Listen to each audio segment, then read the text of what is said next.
Oleg Zalyukov, Commander-in-Chief of the Ground Forces for Russia, stated on September 30th that Igla-S and Verba manpads were used to shoot down one-third of Ukrainian fighter jets. The Igla and Verba manpads have proven themselves well in the event of suddenly appearing air targets at low and extremely low altitudes, accounting for a third of the destroyed human crewed aircraft of the armed forces of Ukraine, Zalyukov said to Krasnaya Zvezda, the official newspaper of the Russian Ministry of Defense. Additionally, Zalyukov underlined the necessity of medium and short-range air defense systems for protecting Russian ground forces in the ongoing special operation in Ukraine, claiming they were crucial.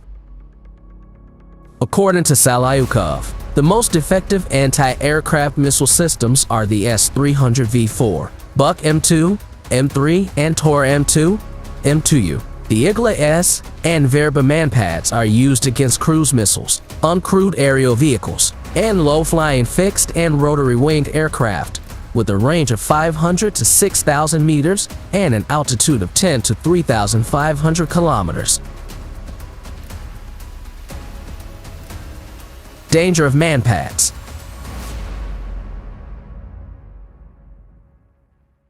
By this point, it should not be a surprise that most of the Russian shootdowns of Ukrainian fighter jets have involved manpads. Even the Ukrainian military has extensively used manpads in their air denial tactics against Russian fighter jets. Notably, the Ukrainian military also employs the Igla-S manpads of Soviet provenance, as was seen in late September when Ukrainian Special Operations Forces SSO utilized one to shoot down a Su-34. In an interview with the Eurasian Times, a retired Russian fighter pilot acknowledged the usefulness of Ukrainian manpads. The majority of our Su-35, Su-24, and Su-34 aircraft have been struck while flying at low altitudes. A retired Russian pilot who asked to remain anonymous told Eurasian Times. As a result, thousands of manpads of various varieties have been provided to the Ukrainian military since the start of the war in February, and more are on the way. For instance, the U.S. government has promised to send over 1,400 Stinger anti-aircraft systems to Ukraine. However, these manpads will be rendered useless without the medium to high altitude air defense systems required to create opportunities to engage enemy aircraft at lower altitudes.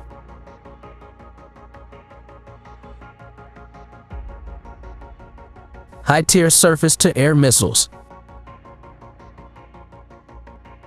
Their importance. According to a report from Eurasian Times, Ukrainian forward-deployed medium and long-range air defenses such as the S-300s and Buk M1s are preventing enemy fighter jets from flying over 4,500 meters directly into the range of the man-portable air defense systems, manpads. Ukraine and Russia need advanced surface-to-air missiles to prevent one another from having aerial supremacy. Their S-300 and Buk M1 challenging to take down. According to General James Hacker, commander of U.S. Air Forces in Europe and Africa, we wouldn't be able to trounce them, even with fifth-generation stealth planes and improved aviation. Hacker claims that Russia did not make a concerted effort to destroy Ukrainian air defenses at the outset of the conflict. Hacker stated at the September annual Air Force Association meeting, "That would have been our focus." Ukraine's main demands during the Ukraine Defense Contact Group meeting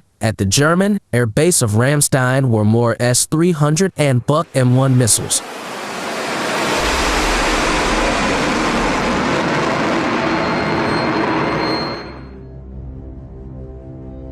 S-300 missiles in Ukraine's stockpile are depleting.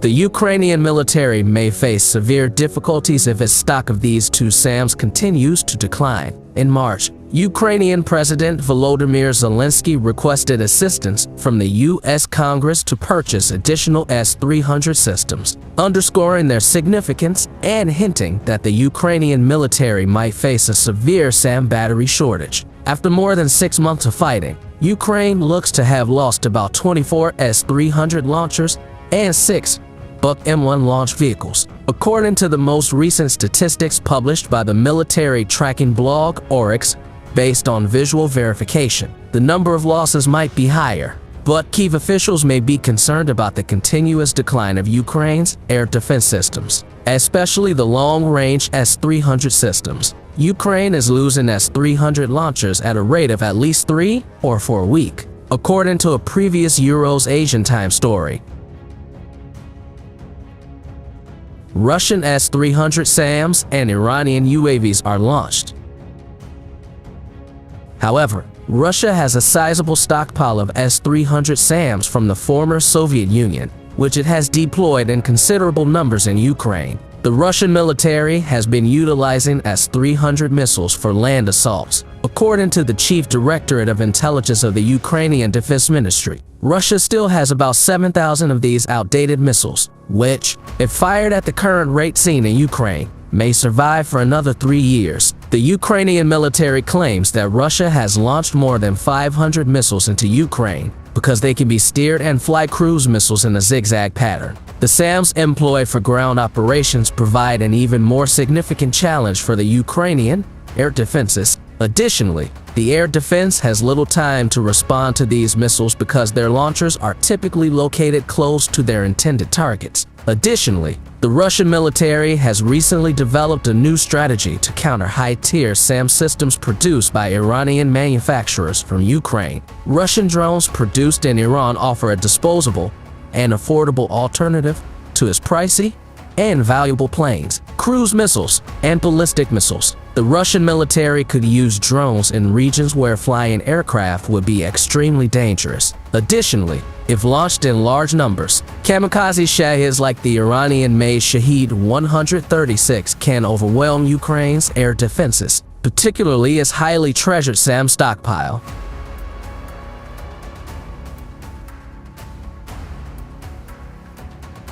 Ukraine's way out. The Ukrainian military seems to have discovered a solution to its SAM inventory decline issue. According to recent reports from Ukraine, the country's military is reportedly combining German-provided Gepard air defense artillery systems with Soviet-era 9K-33 OSA short-range air defense missiles. The OSA-AK is a tactical surface-to-air missile system with electro-optical guidance and engagement radars that is highly mobile and short-range. Its altitude is roughly 13 kilometers, and its range is 14 kilometers. The Gepard is an all-weather tank with two 35mm Oerlikon KDA automatic cannons, each of which has a rate of fire of 550 rounds per minute and a range of 100 to 4,000 meters with 35mm ammunition. Additionally, it includes two radars that can locate the target up to 15 kilometers away. It is said that the two weapon systems work well together. American military analyst David Axe suggested that the OSA may be deployed to fire first, with the Gepard pursuing any leakers.